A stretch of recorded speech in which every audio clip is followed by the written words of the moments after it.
citando un poema del poeta que dice así, un fragmento: música de sábado por la tarde, canciones desajándose, sonidos de carbono 14, piano fantasma resucitando en el silencio, amnesia que cura una guitarra, espectros que regresan bailando, música que suena medio siglo más tarde. Aún es sábado de día y yo quiero escaparme con la vieja luna. Quiero revivir la noche porque la vieja luna volverá.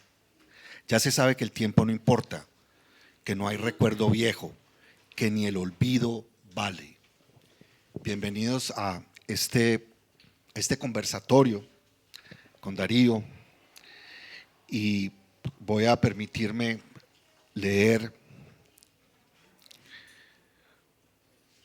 alguna nota biobibliográfica. Darío nació en Santa Rosa de Osos, en Antioquia. Ha publicado los libros de poesía Historias, Tratado de Retórica, Poemas de Amor, Del Ojo a la Lengua, Cantar por Cantar, Gatos, Cuadernos de Música, Solo el Alzar y El Cuerpo y Otra Cosa. Las novelas La Muerte de Alec, Cartas Cruzadas, El Juego del Alfiler, Novela con Fantasma, La Voz Interior, Memorias de un Hombre Feliz e Historia de Simona.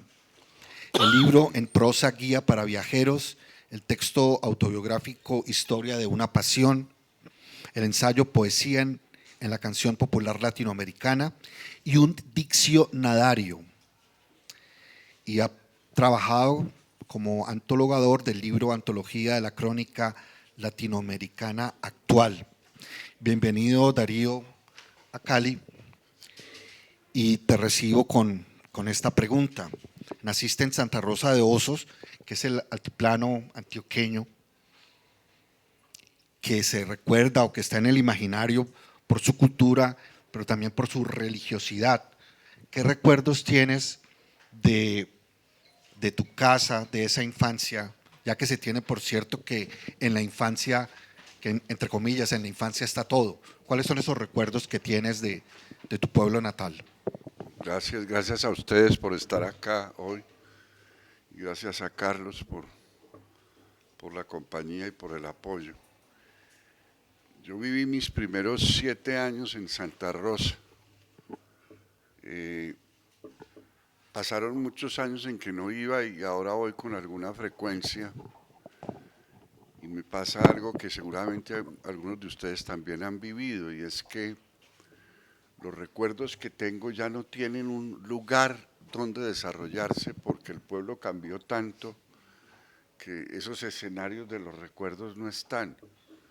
Había una manga donde siempre había una vaca, que era el solar de mi abuelo, y ahora eso es zona urbana y pasa a una calle, entonces no hay vaca, ni solar, ni palos de durazno, ni esa geografía de los recuerdos. Entonces son los recuerdos como en el aire, sin ya un lugar específico, y con unas transformaciones muy extrañas, porque el pueblo es feo y era un pueblo bonito, es un pueblo feo por culpa del mal gusto de las fortunas fáciles, y es un poco entristecedor eso, pero quien haya pasado por esa meseta hace 40 o 50 años recordará que eran unos helechales de una tierra muy estéril y muy ácida, y la industria de la leche y el manejo del ganado de leche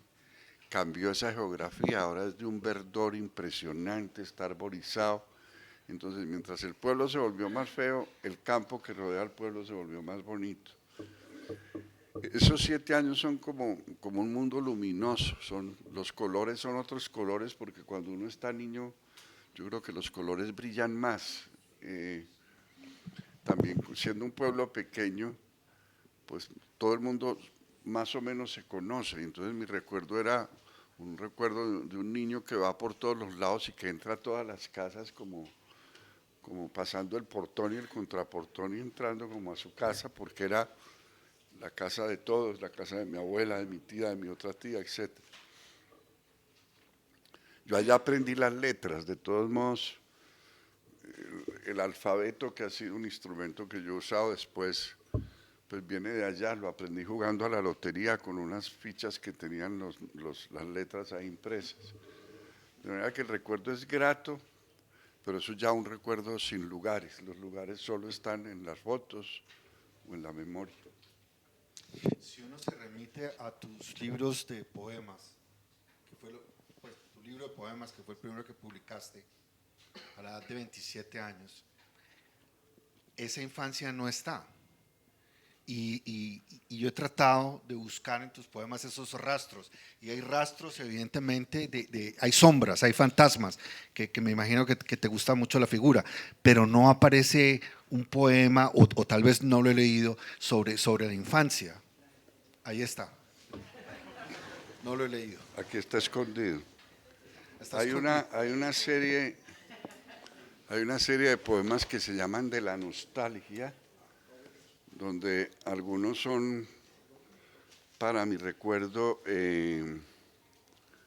pues el escenario de esos poemas es Santa Rosa.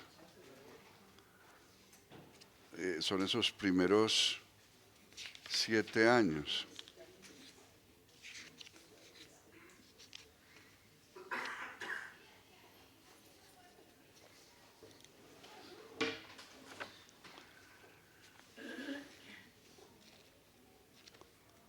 Aquí hay.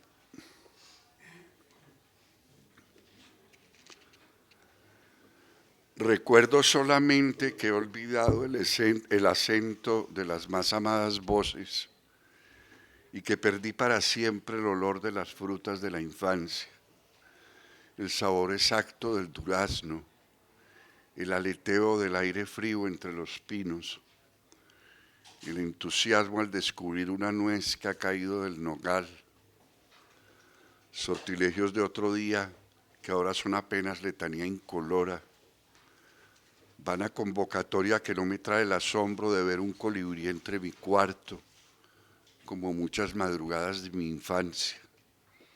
Cómo recuperar ciertas caricias y los más esenciales abrazos. Cómo revivir la más cierta penumbra iluminada apenas con la luz de los Beatles. Y cómo hacer que llueva la misma lluvia que veía caer a los 13 años. Cómo tornar al éxtasis de sol, a la luz ebria de mis 7 años, al sabor maduro de la mora, a todo aquel territorio desconocido por la muerte, a esa palpitante luz de la pureza, a todo esto que soy yo y que ya no es mío. Bueno, me da culpa porque sí lo leí.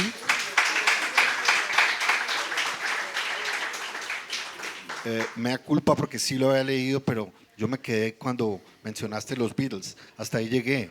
Me quedé pensando en esa alusión. Te voy a leer otro que Claro, también está por favor. ubicado en Santa Rosa, también de la nostalgia.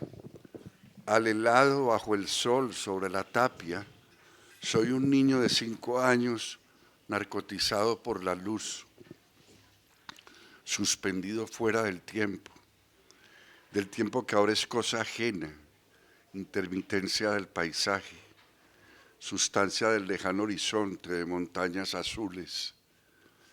Descubro un éxtasis perfecto, matutino.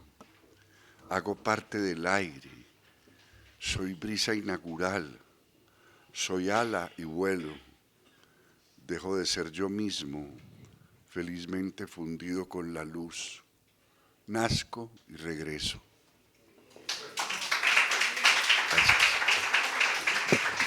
Darío, después de abandonar Santa Rosa de Osos, ¿hacia dónde fuiste?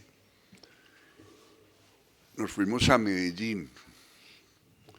La idea de mis padres era que yo estudiara en un colegio en Medellín y yo estudié en San Ignacio los 5 años de primaria y los 6 de bachillerato. Y luego me fui de Medellín después de haber crecido ahí, de haber tenido mi adolescencia ahí. Me fui a Bogotá en el año 66 y allá estoy en Bogotá desde ese año.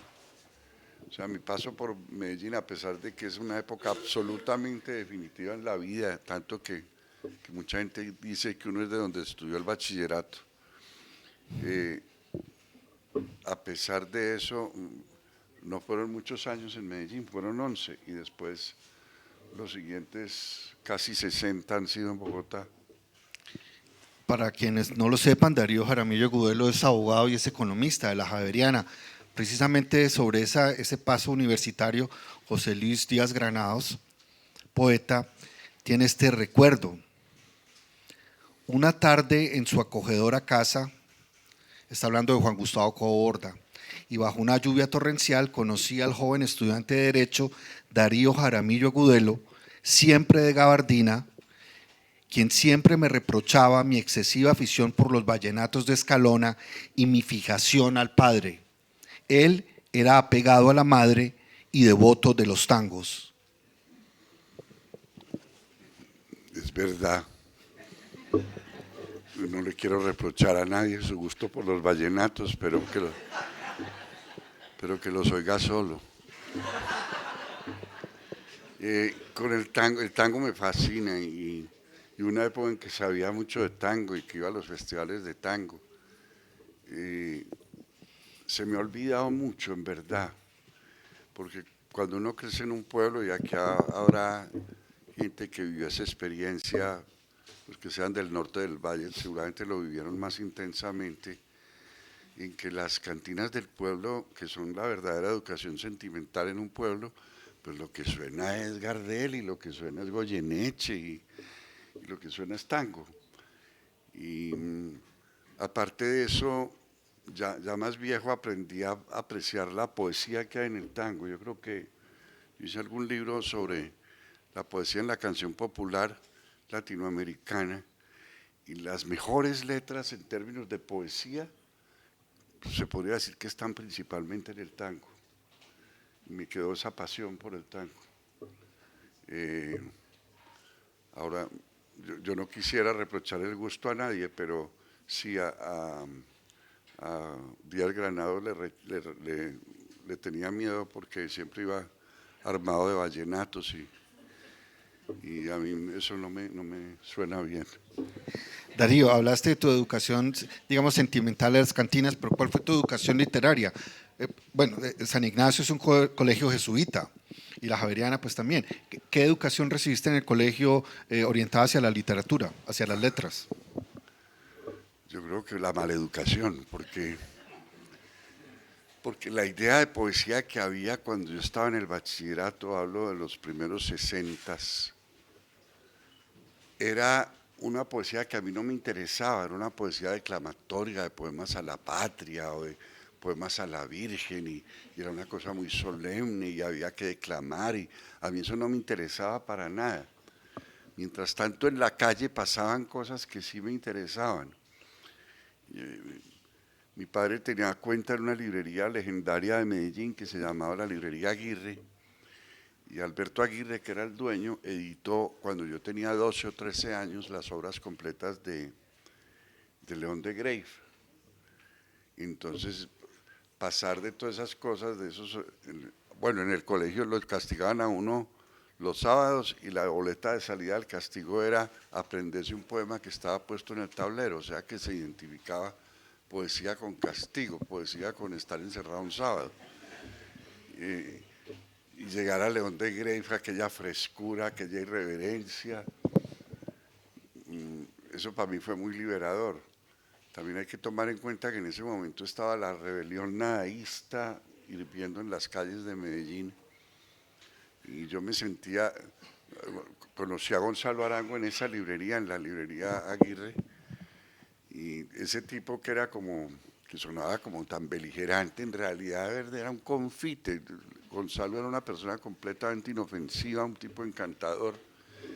Entonces tal vez mi educación literaria fue llevarle la contraria a la educación literaria que me daban en el colegio. Y lo que me interesaba estaba por fuera de las aulas, lo que leía estaba por fuera de las aulas. Me servía como de contraste. casi que la norma era, si me pusieron a aprenderme estos versos en el colegio es que son malos. Y lo otro era, si está circulando un poema de León de Grave, eso me interesa, pues lo que yo escribí nunca se pareció a lo de León de Grave, pero el poder liberador que tuvo para mí la poesía de León de Grave, pues, no acabaré de pagársela nunca a don León.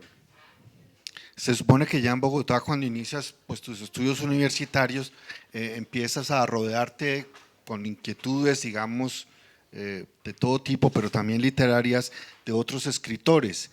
A ese grupo de escritores, un poco más, unos menos, se le ha llamado los poetas del 68 la generación sin nombre. Así es.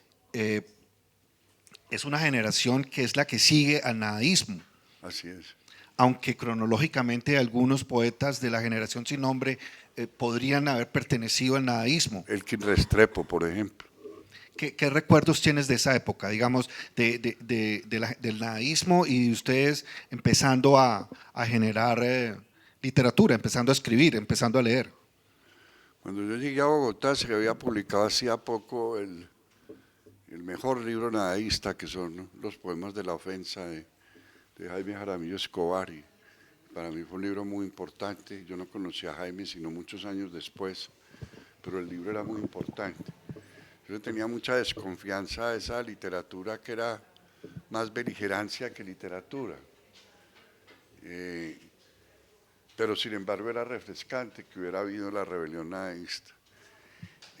Y sí, en Bogotá conocí a un montón de poetas jóvenes que nos conocíamos porque nos interesaba la poesía. En realidad, ¿verdad? No teníamos muchas actividades en común, ni había reuniones de grupo ni nada de eso, pero era gente que estaba escribiendo y tal vez la característica es que no era homogéneo, es que había poetas que escribían al trópico y poemas con versos muy largos, y había otros que escribían poemas de amor, y había otros a la familia, y eran estilos muy distintos. Tal vez el común denominador era la edad de que éramos estudiantes universitarios, y también otro denominador común era el mismo Juan Gustavo Cobo, que Juan Gustavo fuera de ser un lector extraordinario y un poeta y un escritor muy activo, tiene un talento especial como editor. Fue director de la revista Eco, entonces él hacía publicaciones de los poetas jóvenes y eso nos aglutinaba, estábamos más aglutinados cuando nos publicaban en la publicación que realmente viéndonos. Yo a varios de estos poetas los he visto 3, 4 veces en mi vida, pero había pues ese denominador común de una generación.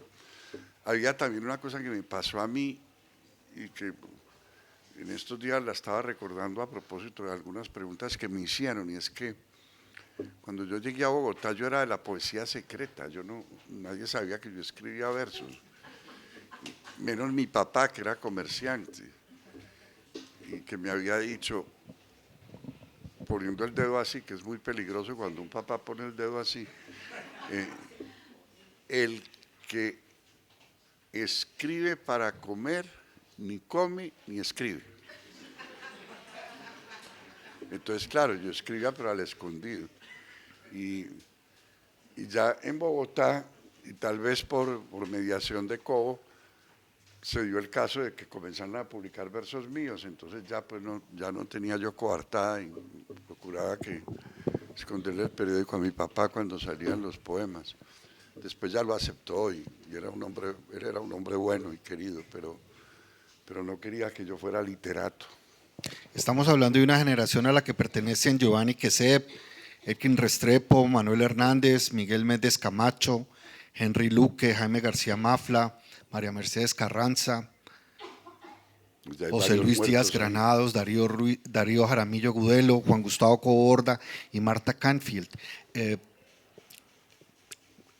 Supongo que lo de las generaciones a veces es una etiqueta que viene de afuera, que algún crítico lee, hay un resultado, una actitud, una manera, pero que ustedes no se sintieron nunca una generación, o sí, o me equivoco. No, era como un grupo de gente que coincidía, pero primero que todo el mundo escribía muy distinto unos de otros, no había como una unidad de criterio, ni una bandera, como puede pasar con Bretón y el subconsciente, y entonces vamos a hacer poesía automática. Aquí no había nada que predicar, no había manifiestos, pero sí había como una actitud generacional, digamos. El nombre provino de una selección que publicó el suplemento del Tiempo, que se llamaba la publicación Una generación en busca de su nombre. Entonces, pues era, o si una generación está buscando su nombre, es que no tiene nombre, luego es la generación sin nombre y ahí se quedó. Hablemos de tu primer libro. Ahí uno encuentra ecos de otros escritores, homenajes, guiños, instrucciones, historias sucedidas, historias sin historias, historias por suceder, recuerdos. Es un libro, en mi opinión, bastante maduro para ser el primer libro de un escritor. Pues muchas gracias, a mí me parece muy malo. Hay versitos, pero no. Era un libro necesario también. Y obedecía, en cierto modo, lo de necesario es que obedecía a una necesidad que yo tenía de expresar en poema cosas que eran historias, narraciones. Es decir, un cruce, lo narrativo, pero en verso. El verso largo, el versículo como instrumento para hacer poesía. Entonces era como el resultado final de una indagación formal. Lo que me duele de ese libro es que no hay ningún poema que me acaba de satisfacer. Y yo hubiera querido hacer lo que hizo Quesep, que suprimió de su vida 2 libros y nunca los cita, y es como un secreto. Pero inclusive ese libro tuvo una historia, la edición tuvo una historia que vale la pena contarla, porque es la venganza de los hechos. Ese libro se publicó en el año, si no estoy mal, 74. Ese año yo me fui para el International Writing Program de la Universidad de Iowa. El libro salió, diga usted, en agosto, y yo me iba a finales de septiembre para Iowa. Entonces la edición, salvo los que repartí en esos días, se quedó en la casa de una amiga mía que se llamaba Sonia Jaramillo. Sonia tenía 4 hijas pequeñas y un Cocker Spaniel. El Cocker Spaniel es el protagonista de la historia porque estaba muy jovencito y entonces estaba desarrollando la dentadura, y la desarrolló comiéndose la edición del libro de historia. Se metió en la caja donde estaban guardados los libros. Entonces ha sido mi más severo crítico, fue ese perrito. Se comió parte de la edición, sí. De todas maneras, en ese libro hay referencias a Salinger, pero también a Margarita Cueto, ¿no? Digamos que es un salto triple mortal. Pero yo veo ahí, aunque te parezca un libro regular, yo veo ahí una necesidad tuya de instalarte en una tradición, de empezar a dialogar con la poesía colombiana, con la que se estaba haciendo, que era el nadaísmo, pero con la que venía de atrás, que era una poesía mucho más conservadora y de pronto más importante. Sí, sin duda. Lo de Margarita Cueto tiene un sentido del que no me he arrepentido y ni he abandonado, y es la directa conexión entre la música popular, la música que todos oímos, y la poesía. Se tiende en los medios intelectuales a mirar de reojo la música popular. En mi caso no es así, y creo que en varios otros casos en Colombia ya no es así. En México también lo aprendí de los mexicanos, tampoco es así. Y hacerle un homenaje a Margarita Cueto, que era una cantante que se conoce más en Medellín que en México, pues era como una necesidad. Además la señora estuvo en Medellín efectivamente, y yo lo que hago es como invento el viaje de ella a Medellín en el año 68 de una manera un poco loca. Si quieres leemos el poema. Sí, me gustaría leerlo porque yo lo conecté, claro, con el año 68 y la visita del Papa, pero también lo conecté con la muerte de Gardel en Medellín. No sé si No sé si mi lectura está muy No, psicodélica. sí, por ahí es. Ah, bueno. Vamos a ver si encuentro eso.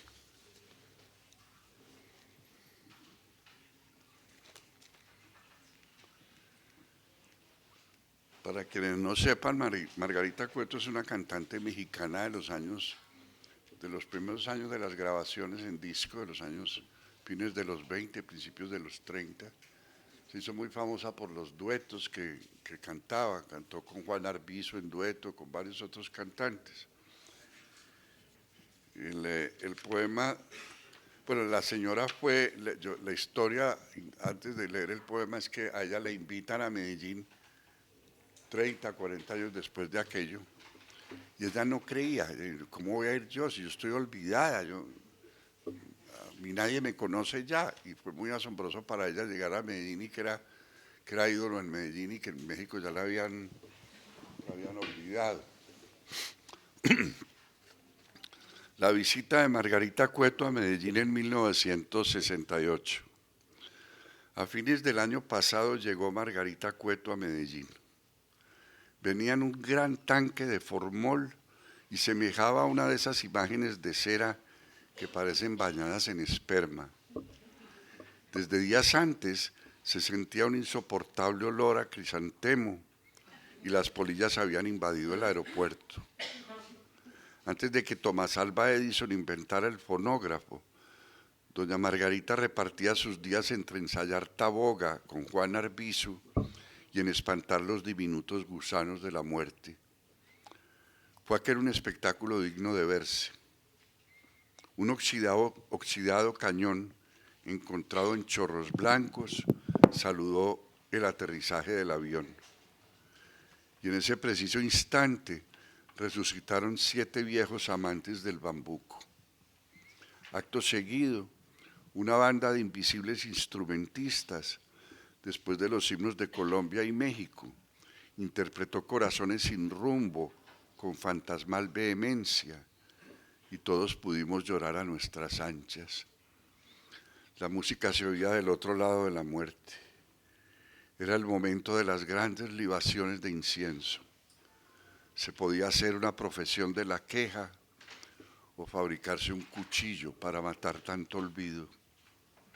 Pero esto no fue todo.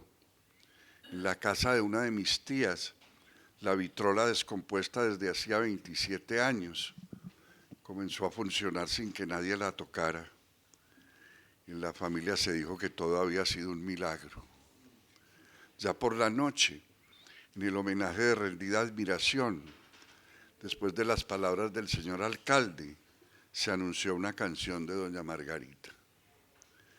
Pero en lugar de las estrofas del bambuco, comenzaron a salir de su boca pequeñas telarañas que le dieron al recinto el aspecto de un desván.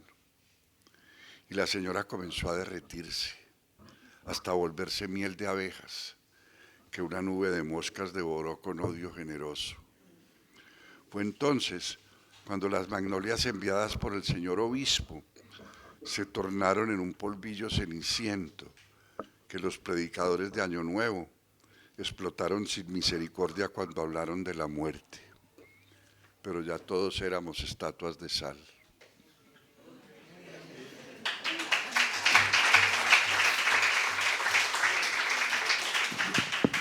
Llegamos a un año importante, Darío, en tu vida, que es el 86, cuando publicas Poemas de Amor. Seguramente muchos y muchas de las que están aquí han venido atraídas por esa música que resuena en estos poemas de amor de Darío, que en mi opinión acercan más tu poesía a Pedro Salinas que a Jaime Sabines. No sé si entiendes lo que quiero decir, después lo puedo explicar. Digamos, lo No, importante explícalo ya, pero me interesa mucho, es que es muy acertado además. Pienso yo que pues es una lectura muy personal, que en Salinas el amor es más contenido. En Sabines hay un volcarse sobre la pasión. En cambio, yo veo en tus poemas esa contención necesaria para estar enamorado. Sí, en todo caso diste con 2 nombres capitales para mí en ese momento, tanto Sabines como como Salinas, el Salinas de La Voz a ti de vida, sobre todo. Pero sí, y yo creo que a Sabines le debo mucho también, por lo que estaba contando al principio, de que hay una idea muy engolada de la poesía que proviene de las enseñanzas que recibía en el colegio, y tipos como Sabines eran el echarse a rodar duro, y eso me gustaba mucho, y leí con mucha devoción y mucha admiración a Sabines también. Bueno, uno de estos poemas de amor fue elegido 3 años después, en el 89, en Medellín, en un evento organizado, creo que por la Casa de Poesía Silva. Estaba María Mercedes Carranza, como el mejor verso de amor de la poesía colombiana. Es útil recordar que Darío le ganó a The Grave, segundo lugar, y a Silva, tercer lugar. ¿Qué se siente derrotar a dos muertos? Vergüenza, Llevabas vergüenza. ventaja, ¿no? Sí, yo lo que comenté cuando vi que le había ganado a Silva es que la votación popular no es la vía para escoger poemas.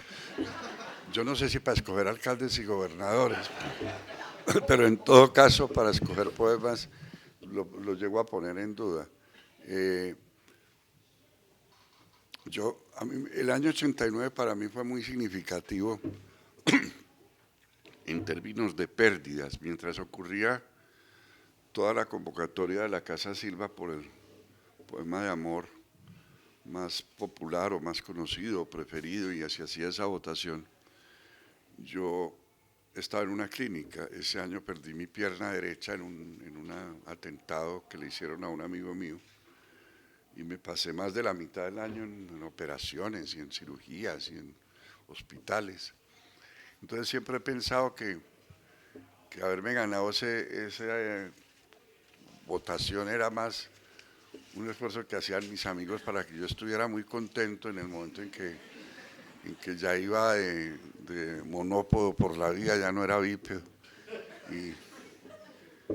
Y pues fue muy estimulante. La primera salida que yo hice después de todo ese recorrido por clínicas y hospitales fue a ese evento en Medellín, y yo no sabía a qué iba. Simplemente María Mercedes Carranza, que nos daba órdenes a todos, me dio la orden de que fuera a Medellín a estar en ese evento, y yo llegué y fue en la antesala del evento cuando un periodista cometió la infidencia conmigo y me dijo: es que usted se ganó esa. Yo no podía creerlo, y efectivamente así fue. Entonces el recuerdo es muy ambivalente porque sí me ayudó mucho, me hizo sentir muy bien eso, en esa situación de mi vida, e impulsó ese libro. Tanto lo impulsó que yo he publicado novelas que se supone que se venden más que los libros de poesía, y yo creo que yo soy el único espécimen que va por ahí diciendo que su libro más vendido no es una novela, sino que es un libro de versos, el de poemas de amor. Es curioso, en un video que hay sobre tu lectura en ese momento, hay algunos poetas presentes, y estuve como analizando muy bien sus actitudes, ¿no? Roca y Gómez Satín permanecen en silencio. Giovanni Quesep aplaude de manera muy entusiasta, y José Manuel Arango sonríe, ¿no? Digamos, cómo se recibió en ese momento la lectura. Me gustaría que, ya que estamos hablando de los poemas de amor, que leyeras algunos, Darío. Hablando de esa lectura de ese día, efectivamente estaba Juan Manuel de En el Raúl. Palacio de Exposiciones fue eso, ¿no? Sí, ese día se jugaba un partido de semifinal de la Copa Libertadores, que jugaba un equipo verde que hay allá, que nunca me acuerdo cómo se llama, y a la misma hora, además del evento que había en el centro de exposiciones, y caía un aguacero, entonces yo creía que iban a haber 20 gatos, y eso se llenó, esas paredes falsas de esos centros de convención las iban quitando, y hasta que había 8.000 personas ahí. Empezó la lectura, y si hay algo intimidante que me haya pasado en la vida es leer poemas con Raúl Gómez Hattin, que era actor y que era un lector de poesía extraordinario. Entonces, cualquiera que leyera al lado de Raúl quedaba mal, porque el otro era impresionante lector de poesía. Leamos algunos de esos poemas.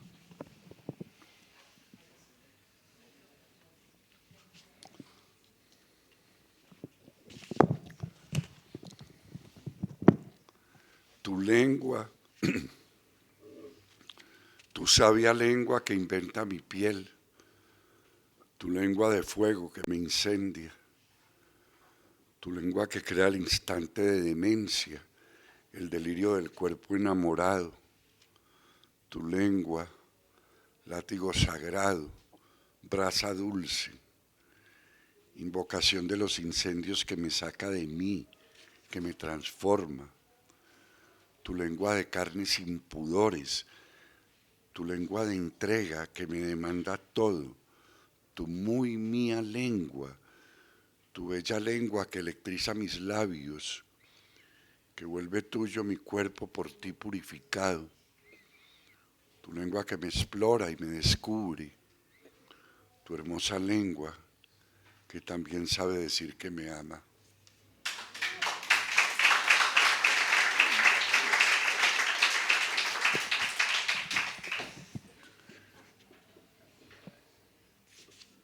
Otro. El ganador. Ese otro que también me habita. ¿Acaso propietario, invasor quizás o exilado en este cuerpo ajeno o de ambos? Ese otro a quien temo e ignoro, felino o ángel, ese otro que está solo siempre que estoy solo, ave o demonio, esa sombra de piedra que ha crecido en mi adentro y en mi afuera, eco o palabra, esa voz que responde cuando me preguntan algo, el dueño de mi embrollo, el pesimista y el melancólico y el inmotivadamente alegre, ese otro también te ama.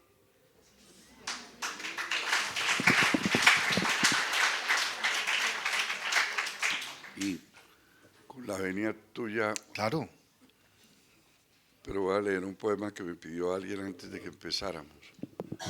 Podría perfectamente suprimirte de mi vida, no contestar tus llamadas, no abrirte la puerta de la casa, no pensarte, no desearte, no buscarte en ningún lugar común y no volver a verte, circular por calles por donde sé que no pasas, eliminar de mi memoria cada instante que hemos compartido, cada recuerdo de tu recuerdo, olvidar tu cara hasta ser capaz de no reconocerte, responder con evasivas cuando me pregunten por ti y hacer como si no hubieras existido nunca, pero te amo.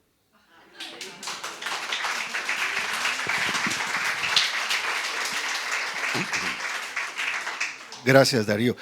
Ahí compartes un honor en la literatura colombiana con Juan Manuel Roca y Piedad Bonet, y es que ustedes, entre otros, son conocidos como poetas, pero también son conocidos como novelistas. Es un salto complejo, no son los mismos lenguajes.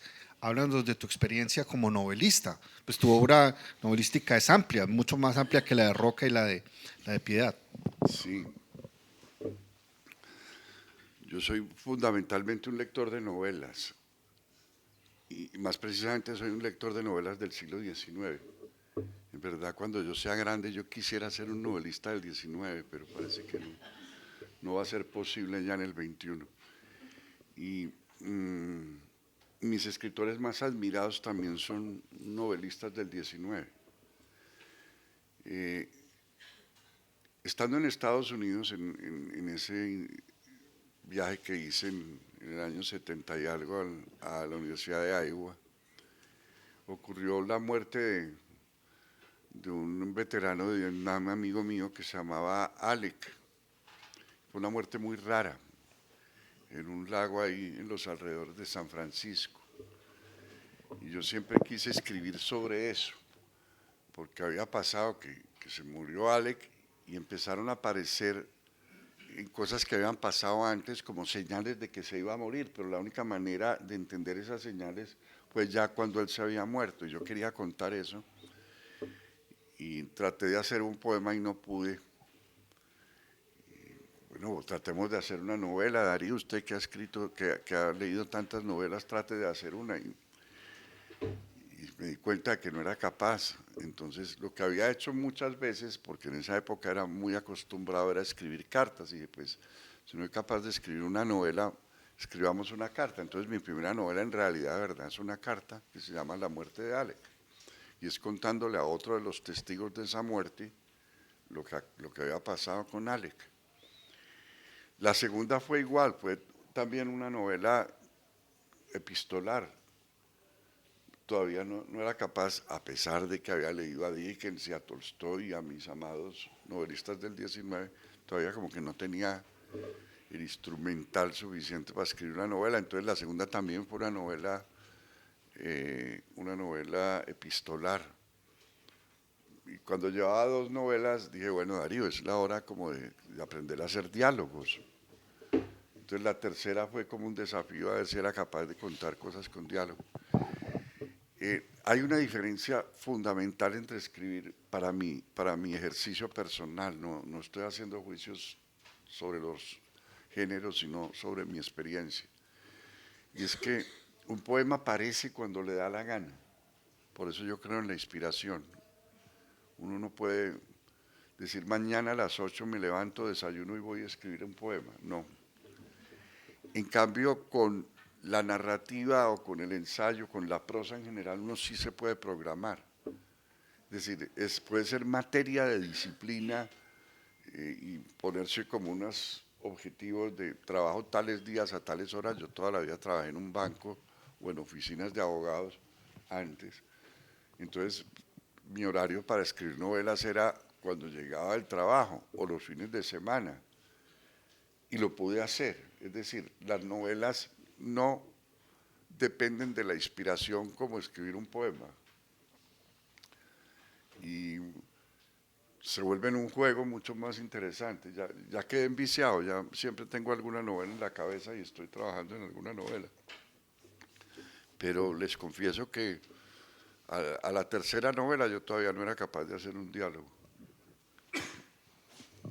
Hay unos temas, sin embargo, que se cruzan entre novela y poesía, los fantasmas, la nostalgia, la música.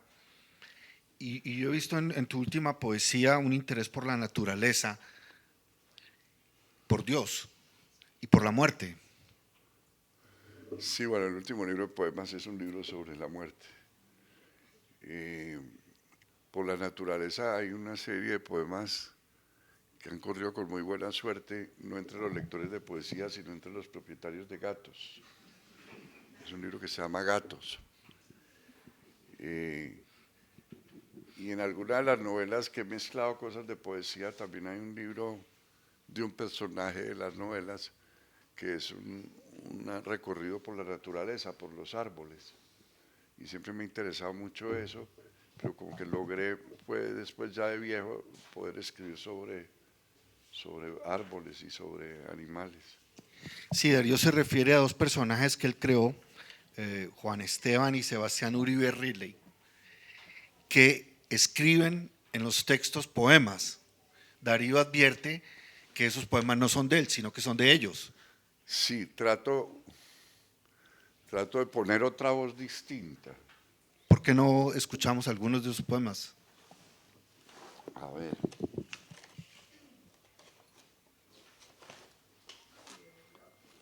Yo quisiera leer.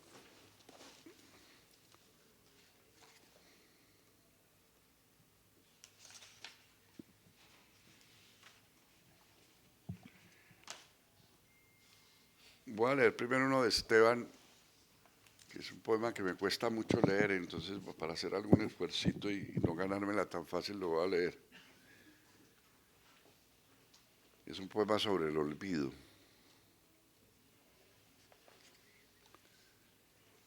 Y es un poema escrito por el personaje de Cartas Cruzadas.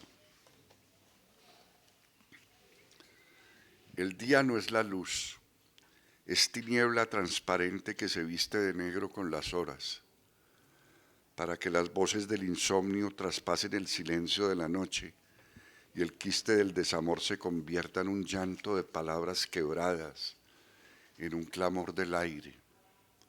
El olvido es amor que se convierte en nada interminable de obsesiones, en lento deshacerse. Al final del amor está el olvido, y el olvido demora madurándose. Y las voces que a veces se escuchan a la madrugada, antes de la primera luz, son eco del silencio angustiado de los seres que olvidan, de los seres que amaron y llevan semanas y meses olvidando. El olvido no es que algo se borre en la memoria. El olvido te ocupa todo el tiempo, a la hora del trabajo o del aseo, cuando comes o rezas, no te olvidas de olvidar. Entre tanto en la noche, cuando el silencio es la materia más consistente de lo oscuro, se cuelan voces sin dueño, las voces silenciosas de aquellos que agonizan olvidando. Voy birlando tus apariciones, eludo los instantes en que solo a ti te deseo, le hago el quite a tu ausencia, eres la mía nunca más.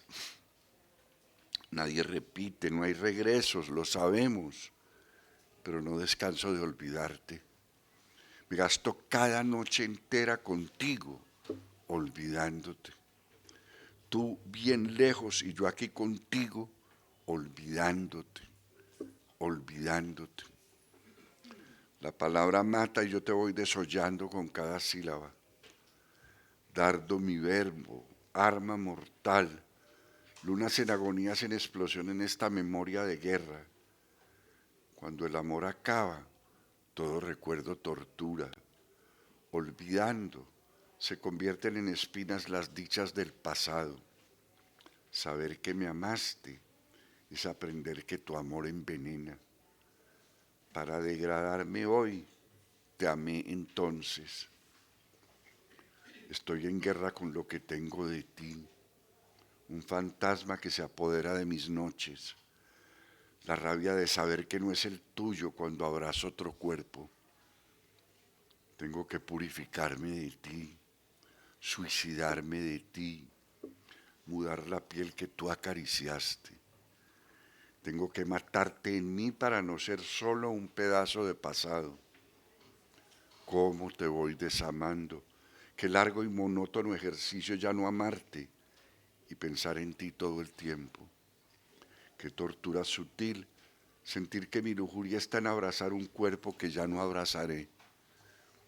Cuando un tiempo sin ti y conmigo, vuelto a mí, recuperado de la droga de tu aliento, te expulso de mí, te exorcizo, te llamo a cada segundo para que salgas de mi alma, para que tu fantasma no me anule. Ah, nuestros momentos de dicha quedan demasiado lejos y ya no me justifican los insomnios de este olvido minucioso. Se me va un día entero olvidando cada minuto de nosotros. Se me va toda la rabia cuando me doy cuenta, lacerado, de que ni siquiera pude irte.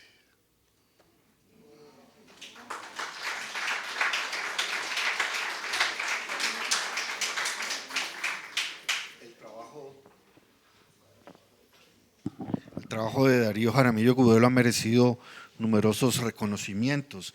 El último quizás es el Premio Internacional de Poesía Federico García Lorca. ¿Qué significa para un escritor un premio, uno más? Bueno, este no es uno más, ¿no? Es un premio bastante importante, pero ¿qué significan los reconocimientos? ¿Piensas en eso? ¿Te interesan? ¿Te importan? Pues el Federico García Lorca fue totalmente inesperado y fue una sorpresa muy grata. No sé si es muy antipoético hablar de lo que va a hablar, pero la plática que le dan a uno es muy poética. Eso también alimenta las ganas de ganar premios, pero pues yo nunca me he candidatizado a nada, inclusive el Premio Nacional de Poesía que me gané hace 2 o 3 años, fue también una sorpresa porque el libro no lo mandé yo, sino que lo mandó la editorial. Y cuando yo me di cuenta estaba de finalista en un premio en el que yo no estaba corriendo. Y también es muy estimulante. Y yo creo que la experiencia humana es común a todos en el sentido de que si uno hace algo que satisface a otros, es muy estimulante para uno. Es tal vez el asentimiento ajeno y más de la gente que uno estime o quiera, pues es siempre muy, muy estimulante, muy gratificante, digamos. Ahora, que los premios lo vuelvan a uno buen poeta, yo lo pondría en duda. Es decir, es un azar, inclusive un azar en el que uno se puede llegar a sentir culpable, porque si yo pienso que Jaime Jaramillo Escobar es un gran poeta, o pienso que Juan Manuel Roca es un gran poeta, cuando me gano yo un premio, ¿y por qué no se lo darían a Juan Manuel? Pero de todas maneras sí es muy, muy gratificante y es muy, muy bueno ganarse premios. Hablemos de dos extremos. Voy a hacer dos preguntas finales para darle participación al público que nos acompaña hoy.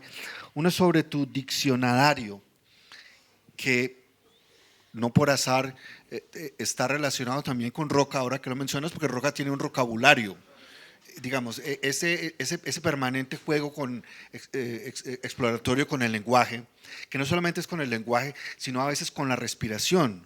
Yo leyendo tus poemas en algunos, tengo que leerlos varias veces para encontrar el tono, porque la respiración, digamos, exige el poema una respiración que no está dada por las comas ni por los puntos, Así sino es. por otro asunto. Hablemos de esos juegos, de este encantamiento tuyo con las palabras, Bueno, con el idioma. lo del diccionario empieza porque yo escribo muy rápido, digito muy rápido, pero cometo muchos errores. Y de pronto comencé a ver palabras que eran divertidísimas y que eran producto del azar de estar. Entonces comencé a anotarlas y a ponerlas como en una libretica. Y ya eso lo pone a uno a pensar en esa onda de definiciones, de palabras, y siempre buscando como un doble sentido y siempre con el toque de humor que aparece en esas cosas. Yo nunca pensé que eso se fuera a volver un libro, pero resultó que un día estaba en mi casa hospedado uno de los directores de la editorial donde yo publico mis libros, que es Pretextos, y me había parecido una palabra muy divertida, entonces se la comenté y me dijo, ¿y si tienes más? Y le mostré la libreta donde tenía los manuscritos y me dijo, no, este libro hay que hacerlo. Entonces terminó haciéndose el libro por esa infidencia mía, pero yo siempre creí que era como un juego secreto que yo tenía. De todas maneras me divierto mucho haciéndolo y en un correo periódico que manda Luna Libros que se llama Gozar Leyendo, donde yo publico notas de comentarios de libros, siempre metemos 3 o 4 de esas definiciones del diccionario. Me gustaría para terminar, Darío, que leyeras tus últimos poemas, estos que tienen, digamos, un diálogo directo con la muerte. ¿Cuál quieres que lea? Me gustaría precisamente de la muerte, la página 276. Porque no sé, cuando lo leí no sé si es una despedida o una bienvenida. Los que murieron y los que están muertos para mí y que se cruzan conmigo en cualquier parte sin que yo los reconozca. Los que nunca son más presencia o aparición. En especial mis muertos que son ya mi muerte y lo que cargo de ella. Serán ellos mi compañía cuando muera, una nada distinta, idéntica a mi nada. Bueno, la dinámica del conversatorio abre en este momento las preguntas al público. Tenemos unos minutos para hacerlo. Comentarios.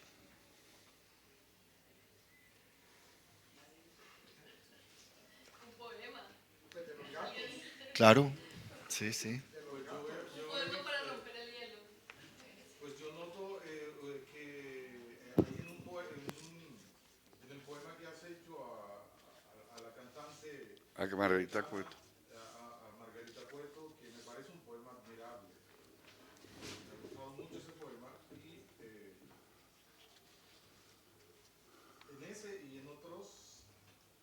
pero más especialmente en este, he notado algo que podría ser frecuente en la poesía colombiana y en los escritores colombianos, y que tiene, digamos, que un representante, que es el Pope, de esa tendencia, pero que yo creo que está presente en otros autores. Y me atrevo a decir que tú no eres la excepción, que esa característica también está aquí en ese poema. Me refiero a algo que tiene pues, un nombre, ¿verdad? Que ha hecho mucha carrera y que espero no te ofenda que diga esto, ¿no? El afamado realismo mágico. Yo creo que es un poema que tiene registros, para mí, pues, acá, evidentes de realismo mágico. En ese poema, sin duda, la señora habla y salen telarañas, sin duda.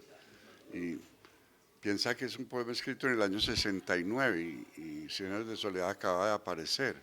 De manera que no lo había pensado en esa dirección, pero sin duda que es así. Tienes toda la razón. Me pidieron unos gatos por allá.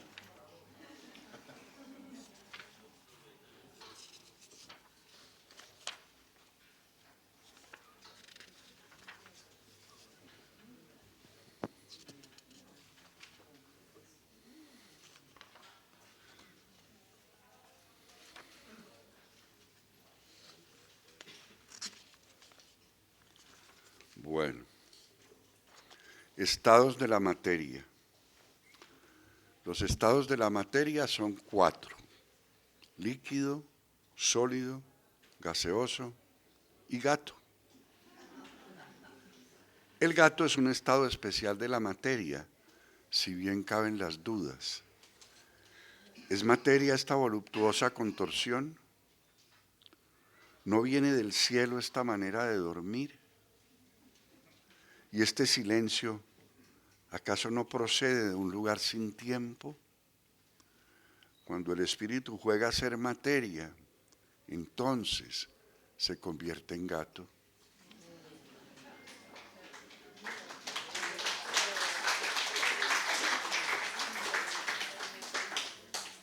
Los gatos existen para ser amados. Esto justifica la existencia de los gatos. Ratones y pájaros sucumben ante ellos por amor. Su mirada y su gracia los seduce un instante antes de caer y al morir creen que son alimento de dioses. Los gatos existen para ser amados. Los gatos no sirven para amar. Los gatos solo saben ser amados.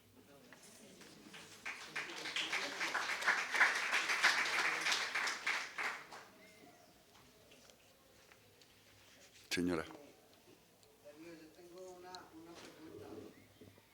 ¿Tu actitud hacia la vida cambió después de esa tragedia de tu pierna? ¿Cómo pudiste procesar ese sufrimiento y en ese minuto que cambió todo? Sí, yo creo que cambió.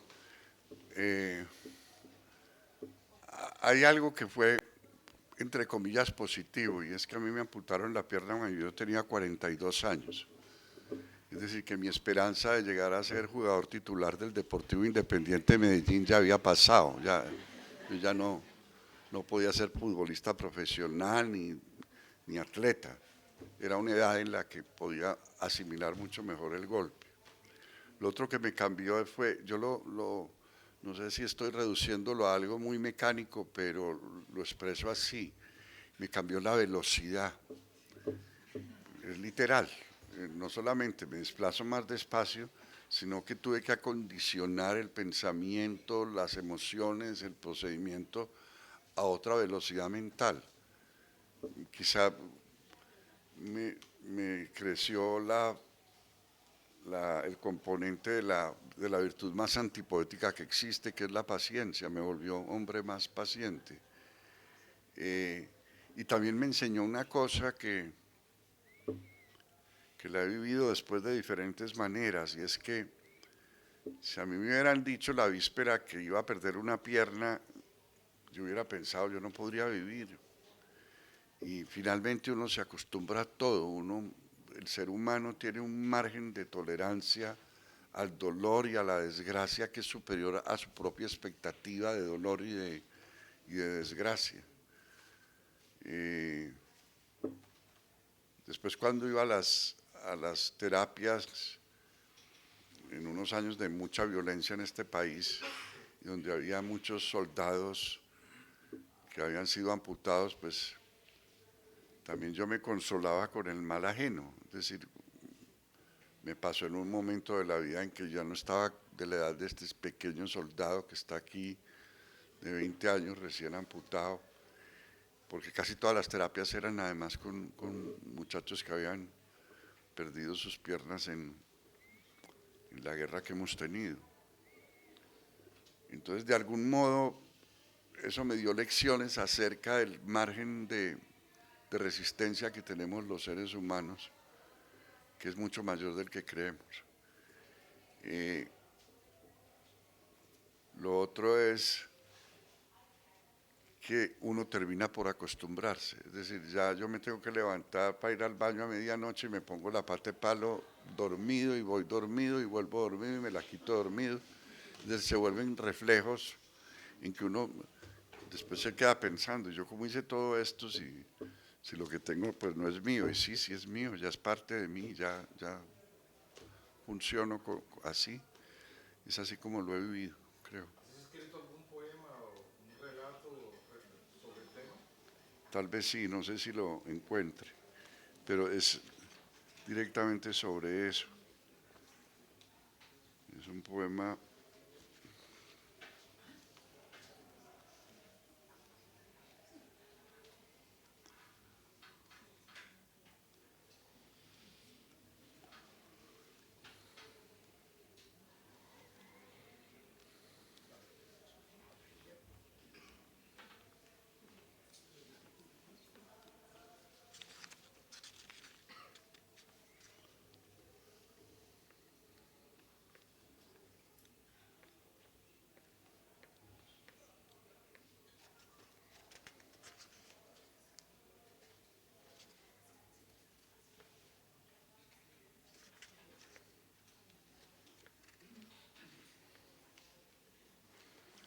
desollamientos.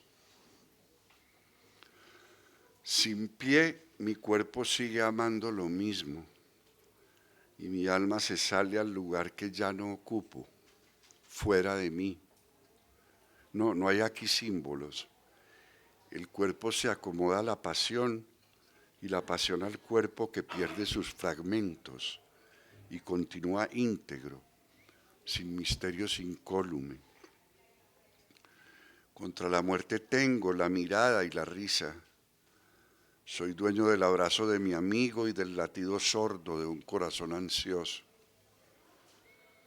Contra la muerte tengo el dolor en el pie que no tengo, un dolor tan real como la muerte misma, y unas ganas enormes de caricias, de besos, de saber el nombre propio de un árbol que me obsede, de aspirar un perdido perfume que persigo, de oír ciertas canciones que recuerdo a fragmentos, de acariciar mi perro, de que timbre el teléfono a las 6 de la mañana, de seguir este juego.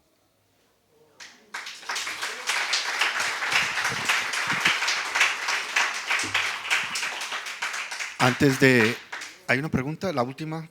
Dale. Es que viene otro acto. El título de Poemas de Amor, pues a mí personalmente me parece, uno encuentra muchas veces selecciones que llaman así. Sí, claro. Me pregunto el proceso para ese título, que entiendo como un despiste que Sí, me ha pasado varias veces en que el título que describe es un título que ya es común. Por ejemplo, mi primer libro se llama Historias. Y son unos poemas que cuentan historias. Y cuando yo escribí esos poemas de amor, que escribí muchos, quedaron 13 o 14, que son la selección final, pues el nombre era Poemas de Amor. Y yo sabía que había muchas antologías, poemas de amor, y muchos libros, poemas de amor, pero lo que nombraba, lo que le daba nombre a esos poemas, era poemas de amor. ¿Para qué me voy a inventar lo que ya está inventado? Y por eso decidí que le ponía ese nombre. Pero sí, en verdad es un nombre común, es un nombre.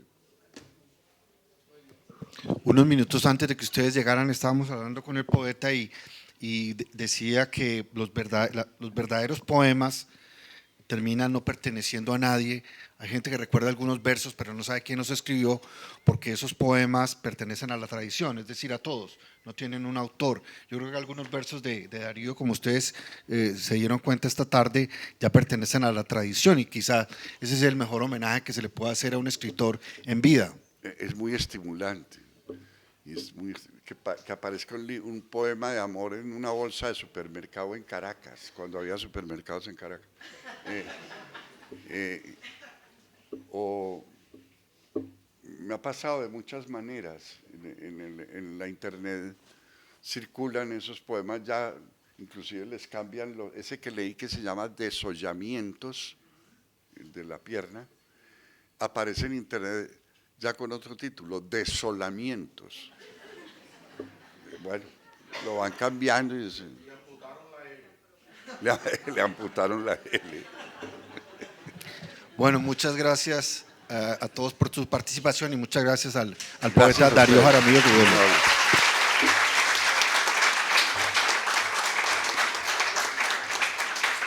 Gracias.